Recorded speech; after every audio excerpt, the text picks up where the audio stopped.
하나님의 말씀 로마서 12장 18절 말씀. 로마서 12장 18절 말씀. 우리 같이 읽을까요? 로마서 12장 18절. 같이 읽겠습니다. 시작. 할 수 있거든 너희로서는 모든 사람과 더불어 화목하라. 한 군데 더 보겠습니다. 잠언 15장 1절에서 2절 말씀.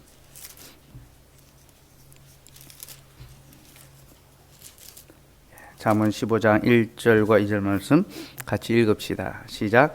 유선한 대답은 분노를 쉬게 하여도 과격한 말은 너를 격동하느니라. 지혜 있는 자의 혀는 지식을 선히 베풀고 미련한 자의 입은 미련한 것을 쏟느니라. 아멘. 지난 주일 하나님의 자녀는 화평케 해야 한다라고 말씀을 나누었습니다. 그러면서 세 가지 화평의 원리에 대해서 말씀드렸죠. 먼저는 하나님과 화평해야 되죠. 우리는 아버지 하나님과 화평하는 삶을 살아야 합니다. 하나님과 화평하기 위해서 우리가 가져야 될 자세는 무엇입니까? 말씀에 복종하는 자세죠. 하나님의 말씀에 복종하며 또 말씀의 지도, 교회의 지도를 잘 순복하여 따르는 것, 이것이 하나님과 화평을 이루는 아들의 삶이다 했습니다. 둘째로 우리는 믿음의 형제들과 화평해야 합니다. 곧 교회의 성도들과 함께 화평하며 교제를 나누어야 하죠. 이 일을 위하여 우리는 우리의 몸을 거룩한 산제물, 하나님께 화목제물로 드려야 한다라고 했습니다. 예수님께서 우리의 화목제물이 되셨다는 것은 하나님께서 드실 만한 하나님의 의를 만족시키는 제물이 되셨다는 것과 함께 우리가 그 제물을 나누어 먹음으로 화평을 얻게 되는 그런 어떤 제물이다라고 말씀드렸죠. 그래서 화목제는 제사 드린 사람이 먹을 수 있는 유일한 제사였다. 이것은 일용할 양식의 규례와 연결되는 것이며 화목제사를 드린 사람들은 믿음의 지체들을 불러서 일용할 양식을 나누어 먹음으로 화평해야 하며 교회는 일용할 양식, 일용할 필요가 없는 자들을 도움으로 화평을 이루어가야 한다라고 했습니다. 제가 헌금의 원리가 바로 이 화목제물에서 왔다라고 말씀을 드렸죠. 세 가지 원리로 헌금을 드립니다. 첫째는 하나님께 드리는 것, 예배를 위하여, 또 예배당을 위하여, 우리의 예배를 위하여 드리는 그 경비가 있고요. 또 직분자를 위하여 드리는 경비가 있죠. 그리고 형제들을 위하여 하나님께서 주신 그 일용할 삶을 서로 돌아보며 책임질 수 있도록 믿음의 지체들과 함께 나눔을 위하여 우리는 헌금하고, 그 연보의 원리 속에서 우리는 말과 혀로 사랑하는 것이 아니라 진실함과 행함으로 사랑하는 자가 된다라고 그렇게 말씀을 드렸습니다. 그리고 모든 사람과 더불어 화평해야 된다라고 했죠. 우리가 방금 읽었던 로마서 12장 18절에서도 할 수 있거든 모든 사람과 더불어 화목하라. 우리는 세상 모든 사람들, 특별히 우리와 관계돼 있는 이들, 우리의 이웃들과 화평하며 살아가야 합니다. 우리가 모든 사람과 더불어 화평하기 위하여 가져야 될 태도가 있다 했죠. 말씀의 태도입니다. 우리의 감정이 우리의 태도가 되게 하는 것이 아니라 하나님의 말씀이 우리의 태도가 되게 해야 된다. 그래서 자기의 감정에 따라 행동하는 것이 아니라 하나님의 말씀의 규례를 따라 행동하고 대하는 것, 사람을 대하는 것. 이것이 모든 사람과 더불어 화평할 수 있는 그런 길이다라고 했습니다. 특별히 감정이 태도가 되게 하는 것이 아니라 말씀이 태도가 되게 한다라는 것은요, 우리의 언어 생활이 하나님의 말씀의 규례를 따라 이루어져야 된다라는 것으로 이해하시면 됩니다. 곧 우리가 말하는 것이 하나님의 말씀의 내용들이 그 말 속에 담겨야 한다라는 거죠. 여러분, 성도의 특징은요, 우리가 세상 사람들과 다르다라는 그 고유한 특징이 가장 먼저 드러나는 그 현장이 바로 우리의 언어 생활에 있습니다. 말에 있습니다. 우리는 세상 사람들과 다른 나라에 사는 사람들이죠. 그죠? 그들은 이 땅에 속한 자들이고 우리는 하늘에 속한 자들 아닙니까? 그래서 나라가 다릅니다. 서로 살아가는 나라가 다릅니다. 근데 여러분, 한 나라를 구별하는 기준이 뭡니까? 언어지 않습니까? 그죠? 말입니다. 그죠? 다른 나라라는 것은 다른 말을 사용하는 이들이 바로 다른 나라가 되죠. 그죠? 외국 가면 언어가 안 통해서 우리가 고생을 하지 않습니까? 그죠? 나라를 규정하는 것은 언어에 있습니다. 그러니 우리가 세상 사람들과 다른 나라에 속했다는 것은 우리가 그들과는 다른 말을 써야 한다라는 겁니다. 뭐 방언을 해야 된다 이런 말을 하는 것이 아니라요. 세상 사람들이 주로 쓰는 말을 통해서 하고자 하는 그런 것과는 다른 방식으로 우리는 말을 해야 한다는 거죠. 그럼 세상 사람들이 어떤 말을 합니까? 싸우는 말을 하죠. 불화하는 말을 하죠. 다투는 말을 하죠. 세상 사람들은 늘 불화의 말을 합니다. 무슨 말만 하면 싸우려고 듭니다. 그죠? 목소리 큰 사람이 이긴다. 큰 소리 치고 싸우는 그런 언어들을 사용합니다. 그러나 우리는 싸우는, 다투는 불화의 말이 아니라 화평의 말을 서로 전할 수 있어야 됩니다. 시편 120편 한번 볼까요? 시편 120편 6절에서 7절입니다. 시편 기자가 우리가 살아가고 있는 삶의 현실이 어떤가, 우리가 어떤 세상을 살아가고 있는가를 이렇게 표현합니다. 6절, 7절 같이 읽읍시다. 시작. 내가 화평을 미워하는 자들과 함께 오래 거주하였도다. 나는 화평을 원할지라도 내가 말할 때에 그들은 싸우려 하는도다. 참 기가 막힌 표현이죠. 그죠? 성도들이 살아가고 있는 이 삶의 현실이 뭐냐? 화평을 싫어하는 그런 자들 속에서 우리가 살아가고 있다라는 거죠. 그래서 나는 화평을 원하고 화평의 말을 하지만 그들은 오히려 싸우려고 들고 우리를 공격하려 들고 우리를 이용해 먹으려 든다라는 거죠. 그죠? 이게 성도가 살아가고 있는 삶의 현실이라는 겁니다. 시편 64편 3절 4절도 한번 볼까요? 시편 64편 3절 4절. 자, 싸우려고 드는 자들이 어떤 말을 하는가? 3절 4절 읽읍시다. 시작. 그들이 칼같이 자기 혀를 연마하며 화살같이 독한 말로 겨누고 숨은 곳에서 온전한 자를 쏘며 갑자기 쏘고 두려워하지 아니하는도다. 칼같이 자기 혀를 연마하고 화살같이 독한 말로 겨누고 있다. 그래서 숨어 있다가 온전한 자, 정직한 자, 거룩한 자를 쏘아버리는 거죠. 말로 사람을 모함하고 말로 사람을 위협하고 말로 사람을 공경에 빠뜨립니다. 그죠? 그렇게 하면서도 두려워하지 않는 거죠. 말에 힘이 있는 사람들 있잖아요. 말을 가지고 사람들을 너무나 쉽게 좌지우지하는 그런 사람들이 있죠. 그죠? 그런 사람들은 사람을 두려워하지 않아요. 그죠? 권력과 힘을 가진 사람들, 부를 가진 사람들은요, 사람을 아주 쉽게 보고 함부로 말합니다. 그죠? 우리가 베테랑이라는 영화에서 볼 때 그 조태호인가, 그 주인공이 사람을 우습게 알고 말하잖아요. 그죠?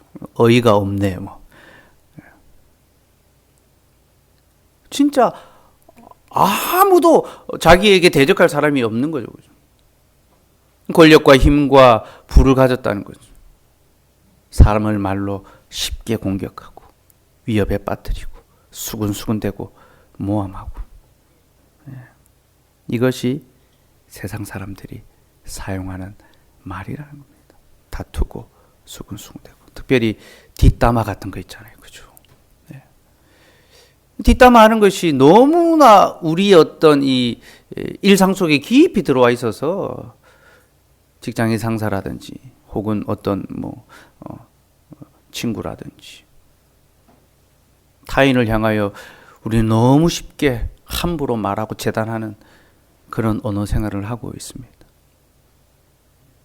근데 성도들도 그런 자리에 동참하고 함부로 말하는 삶을 살았어야 되겠습니까? 그죠?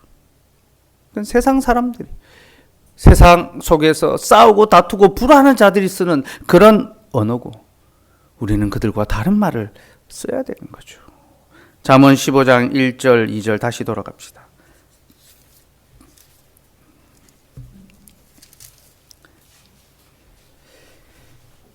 잠언 15장 1절 2절 다시 읽어봅시다. 시작. 유순한 대답은 분노를 쉬게 하여도 과격한 말은 노를 격동하느니라. 지혜 있는 자의 혀는 지식을 선히 베풀고 미련한 자의 입은 미련한 것을 쏟느니라.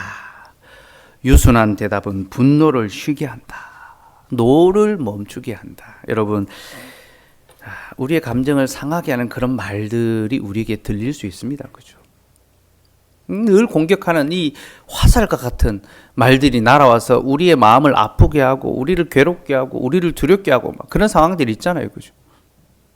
그러나 그런 말이 우리에게 들릴 때도 우리가 유순하게 대답하면 분노를 가라앉힐 수 있다는 것입니다. 내 분노만이 아니라 상대의 감정도 다스릴 수 있다라는 거죠. 그러나 과격한 말은 오히려 노를 격동시키고 끌어오르게 만들고 넘쳐 흘러버리게 만듭니다. 지혜 있는 자의 혀는 지식을 선히 베풉니다. 그래서 지식을 선히 베푼다라는 것은 하나님의 말씀의 교훈을 전한다라는 거죠. 미련한 자의 입은 미련한 것을 쏟는다. 인간의 교훈, 어떤 경험, 그런 것들을 이야기하는 거죠. 여러분, 교회 안에서 언어 생활할 때도 성도의 언어 생활이 지식을 전하는 선한 말을 해야 됩니다. 하나님의 말씀에 기초한 것을 나누어야 되는데 자꾸 미련한 것들을 이야기하기 쉬워요. 어떻게 하면 돈을 더 많이 벌고 어떻게 하면 좀 더 부유한 삶을 살아가고 어떻게 하면 좀 더 자녀들이 잘 되고 이런 너무나 세상 안에서 하는 그런 말들을 똑같은 가치관의 그런 언어들을 그대로 가져와서 교회 안에서도 할 수 있다라는 거죠. 미련한 것입니다. 교회는 지혜의 집이죠. 그죠? 하나님의 말씀에 따라서 서로 권면하고 상호 책선, 선을 도모할 수 있도록 그렇게 말해야 하고 그릇되고 잘못된 것은 말하지 않고 참되고 옳은 것을 말할 수 있도록 서로 격려해야 합니다. 왜냐하면 하나님께서는요 악인과 선인의 혀를 주목하시기 때문입니다. 3절 4절 말씀 같이 읽읍시다. 시작. 여호와의 눈은 어디서든지 악인과 선인을 감찰하시느니라. 온순한 혀는 곧 생명나무이지만 패역한 혀는 마음을 상하게 하느니라. 하나님께서 우리의 혀를 살펴보십니다. 악한 말을 하는 자와 선한 말을 하는 자를 지켜보고 계십니다. 그래서 아까 우리가 시편 64편에 살펴보지 않은데 그 뒤에 가면요 악한 자들이 불화살로 의로운 자를 쏘지만 하나님께서 그들을 쏘실 것이다. 그들이 불현듯 하나님의 심판으로 망하게 될 것이다. 그러니까 악한 자의 그 불화살, 그 말로 쏘아대는 그 불화살을 하나님께서 다시 그들에게 되돌려 주신다. 그렇게 경고하고 있습니다. 하나님께서는 악한 자의 혀와 선한 자의 혀를 주목하시고 누가 지혜 있는 말로 지식을 전하는가 살피십니다. 여러분, 지혜 있는 말을 하시는 지식을 전하는 혀를 갖는 복된 자들이 되기를 소원합니다. 잠언 12장 6절 말씀도 한번 볼까요? 잠언 12장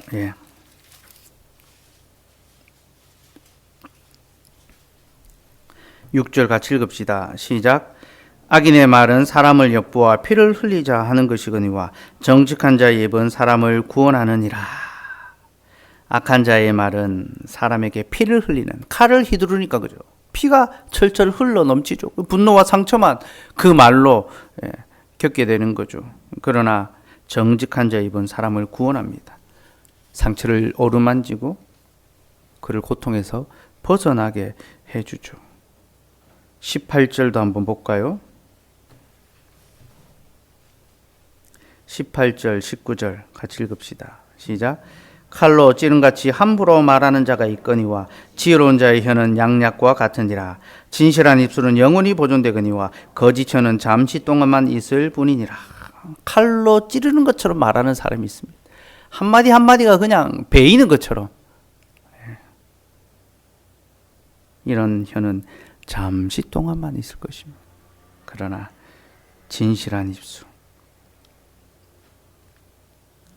화평을 전하는 그 입술은 양약과 같아서 상처를 치유하고 어루만지고 회복하는 거죠. 참 진실로 이런 혀, 정직하고 참되며 지혜로운 그런 말을 할 수 있는 그런 우리가 되면 좋겠고요. 우리가 이런 말을 서로 전하면요, 우리 마음속에 있는 근심마저 우리는 즐거움으로 바꿀 수가 있습니다. 25절 말씀도 한번 봅시다. 25절 시작. 근심이 사람의 마음에 있으면 그것으로 번뇌하게 되나 선한 말은 그것을 즐겁게 하느니라. 어떤 부정적인 말, 악한 말은 우리의 마음에 근심과 괴로움을 더하게 하는 거죠. 그죠? 안 그래도 세상을 살아가는 것이 참 쉽지 않은데, 우리에게 주어진 어떤 이 삶의 분량이 참 무겁게 느껴지는데, 어떤 말 한마디가 우리를 더욱 고통스럽게 하고, 아프게 하고, 근심하게 할 수가 있잖아요. 그죠? 뭐 시험을 앞둔 사람에게 막 부담을 주는 그런 말들을 막 이제 하는 거죠. 결혼을 앞둔 사람들에게 어떤 이 삶에 대한 어떤 이 어려움들에 대한 이야기들을 막 전하고, 결혼하려면 이런 정도의 삶의 수준은 갖추어야 된다. 세속적으로 결혼을 위해서 갖추어야 될 그런 조건들을 막 이야기하는 거죠. 안 그래도 준비하기 어려운데, 내가 잘못 준비하고 있는가? 내가 이렇게 하면 안 되는가? 여러 가지 마음의 고민과 근심이 자꾸 들게 만들죠. 그죠? 그러나 선한 말, 믿음의 말들을 하면요, 오히려 그 괴로움을 즐거움으로 바꿀 수 있다. 마음의 근심을 덜고 기쁨으로 우리에게 주어진 수고와 어려움과 고난을 견딜 수 있는 그런 말들을 해야 된다는 거죠. 여러분, 우리가 하나님 나라의 백성이라면요, 하나님 나라의 언어를 쓸 수 있어야 합니다. 지식 있는 말들을 합시다. 하나님의 말씀의 교훈을 함께 나누며 선한 말들을 합시다. 위로하고 격려하고 세워주는 말들을 하고, 또 우리가 소망 있는 말들, 당장의 현실로 인하여 좌절하는, 현실의 문제만 부각시키고 어떤 현실만 마주보게 하는 현타가 오게 한다라고 하죠. 그죠? 현타가 오게 하는 그런 말들이 아니라, 그러한 상황 중에도 소망을 품을 수 있는 믿음 있는 말들을 하면서 우리가 서로 괴로움이 아니라 즐겁게 이 믿음의 삶을 살아갈 수 있는 그런 관계가 되었으면 좋겠고요. 이런 이제 화평의 말을 하는 가장 중요한, 가장 핵심적인 이 방법이 바로 기도입니다. 여러분, 기도. 우리가 화평의 말을 한다라고 할 때에 그 화평의 말의 첫 번째가 바로 기도하는 겁니다. 기도. 제가 시편에서 악인들의 악한 말은 이 의인을 향하여 쏘는 불화살과 같다라고 했잖아요. 그죠? 악한 그 자들이 화살을 겨누어 쏘는 것 같은 것이 악인들의 말이다 했는데, 성경에서 기도는요, 그 악한 자들의 불화살, 악한 말의 그 불화살을 막을 수 있는 방패라고 이야기합니다. 에베소서 6장 16절 말씀 한번 볼까요? 에베소 6장 16절 같이 읽읍시다. 시작. 모든 것 위에 믿음의 방패를 가지고 이로써 능히 악한 자의 모든 불화살을 소멸하고. 악한 자가 불화살, 말로 우리를 넘어뜨리려고 막 겨누고 그 화살을 쏘아대는데, 믿음의 방패로 이것을 능히 막아낸다는 것입니다. 그럼 이 믿음의 방패가 무엇입니까? 18절 읽읍시다. 시작. 모든 기도와 간구를 하되 항상 성령 안에서 기도하고 이를 위하여 깨어 구하기를 항상 힘쓰며 여러 성도를 위하여 구하라. 기도함으로 악한 자의 말에서 벗어날 수 있고 그 악한 자의 말을 막아낼 수 있고 우리 마음의 평안, 안정, 기쁨을 지킬 수 있다라는 거죠. 그래서 여러분 많은 두려움 가운데 많은 걱정 염려 가운데 많은 어려움 가운데 많은 낙담 가운데 둘러싸였을 때 우리는 하나님께 나와 기도해야 됩니다. 우리의 마음을 아뢰며 하나님 내가 평안 없는 삶을 살아가고 있습니다. 내 안에 화평이라고는 찾아볼 수가 없습니다. 주님 나에게 화평을 주시옵소서 기도하고 간구해야 합니다. 여러분 기도가 없는 자의 삶은요 결코 화평할 수가 없습니다. 평안할 수가 없습니다. 기도하지 않는 자에게는 평안이란 언제나 누려지지 않는 그림의 떡과 같습니다. 여러분 두려움 다 내려놓고 하나님 앞에서 기도할 때에 우리는 참된 하나님을 의지하는 그런 믿음의 삶을 살게 되고 주님 안에서 안식할 수가 있습니다. 그러니 기도의 말을 통하여 하나님과 화평하는 삶을 꼭 살아가시고요. 두 번째로 기도는 우리 안의 화평을 지키는 방편이 됩니다. 18절 말미에 보니까 여러 성도를 위하여 구하라. 여러 성도를 위하여 구하라. 여러분 기도는 형제 사랑입니다. 여러 성도. 주께서 우리에게 허락하신 여러 성도의 그 삶의 형편을 기억하며 하나님 그들에게 평안을 주시옵소서. 우리가 그들과 화목하게 하여 주시옵소서. 성도의 평안을 위하여 기도해서 우리는 서로의 평안을 화평을 지켜야 합니다. 그리고 우리는 세상과 더불어 화평할 수 있도록 세상 모든 사람을 위해 기도해야 합니다. 디모데전서 2장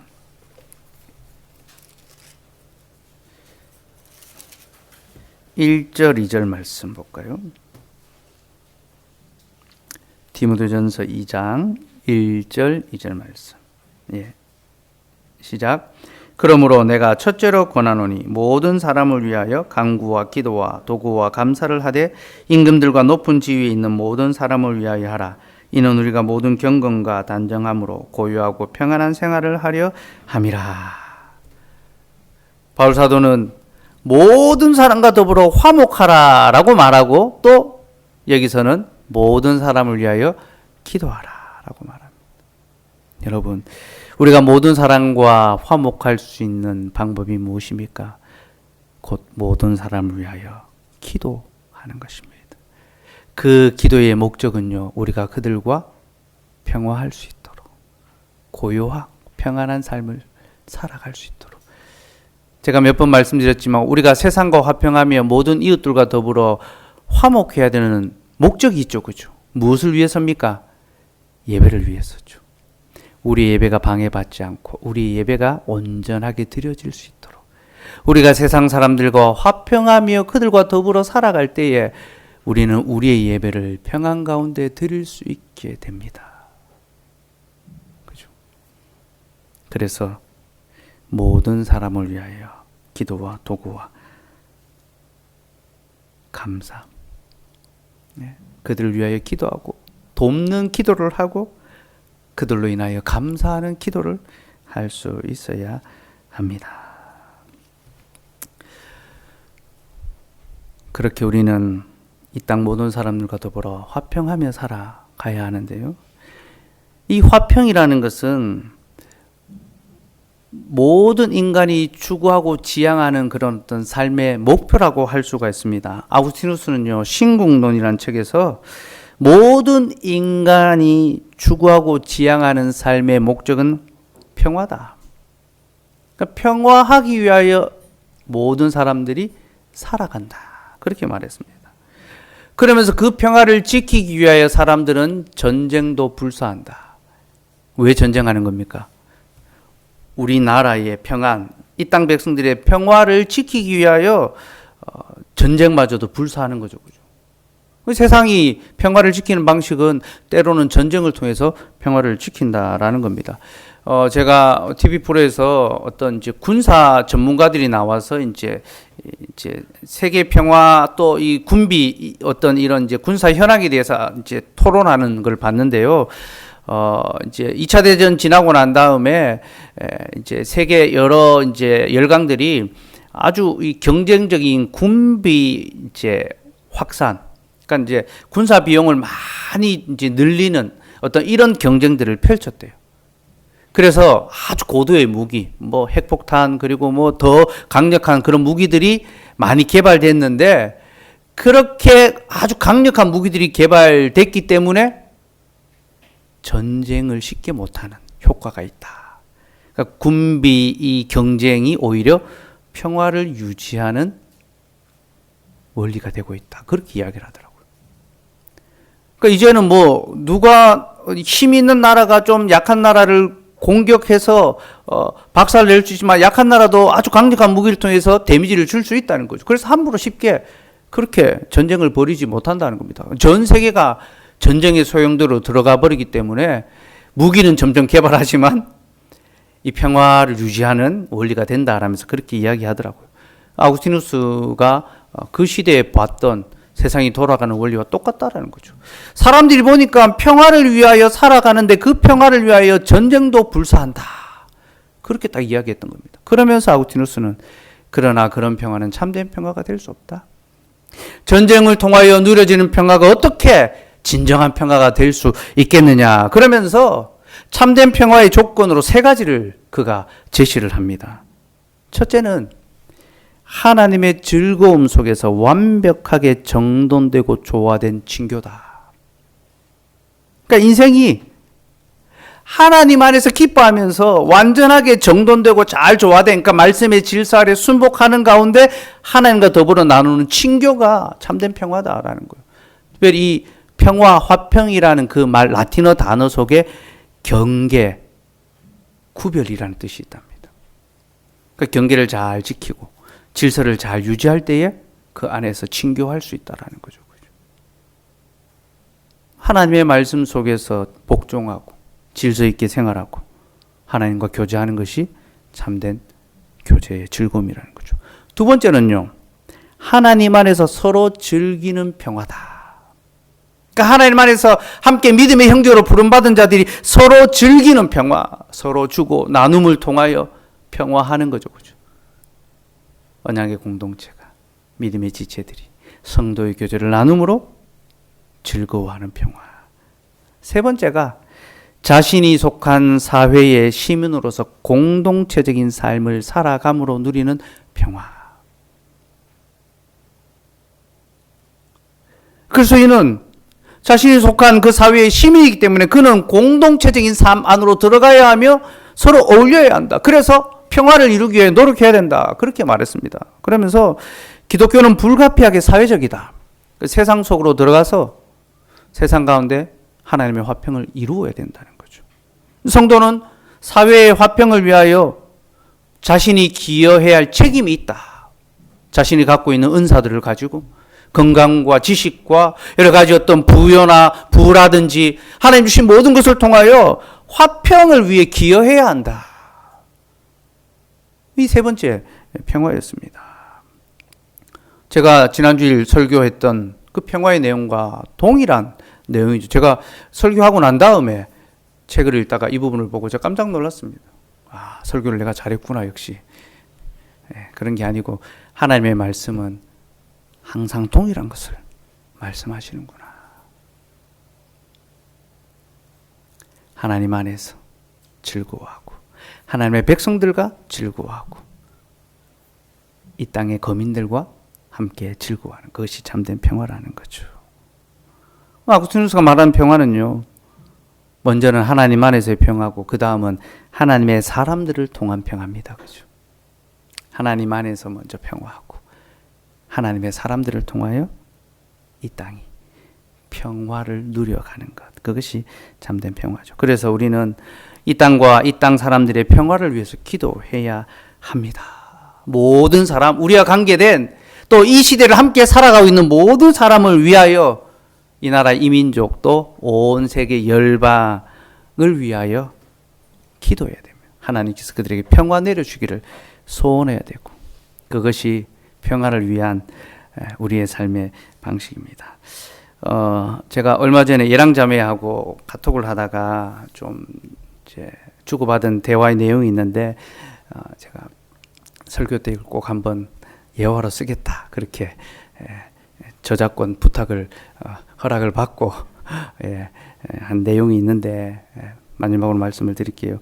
예랑자매가 이 상담을 하던 중에 최근에 기독교를 엄청나게 거부하던 그런 내담자가 있었답니다. 그래서 너무 참 힘들고 또 상담하는 과정이 어려웠고, 상담하는 도중에 그분이 막 성경도 막 찢어버릴 정도로 분노를 막 표출을 했다 하더라고요.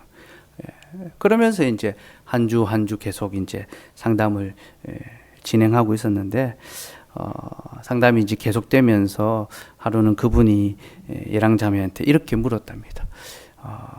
나를 위하여서 기도하고 있냐?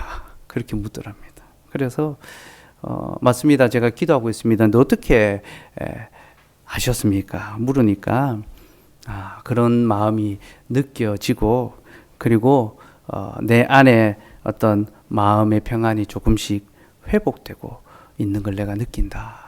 고맙다면서 감사를 표했다라고 하더라고요. 우리가 우리와 관계된 사람들의 평화를 위하여 기도하고 하나님께서 그들에게 평안 주시기를 소원할 때에 하나님께서 일하시는 거죠. 그죠? 우리가 기도한 그 사람을 화평하게 하시고, 또 그들과 우리가 관계되어 있기 때문에 그들의 평화를 위하여 기도하면 곧 그것이 우리의 평화를 위한 기도가 됩니다. 그죠? 그래서 우리의 이웃들, 우리의 직장 동료들, 또 우리의 가족들, 또 이 시대 모든 사람들을 위하여 기도할 때 하나님께서 우리에게 평화의 시대를 주시리라 믿습니다. 오늘도 그런 마음으로 우리 함께 평화를 위하여 기도하는 그런 저와 여러분 되면 좋겠습니다.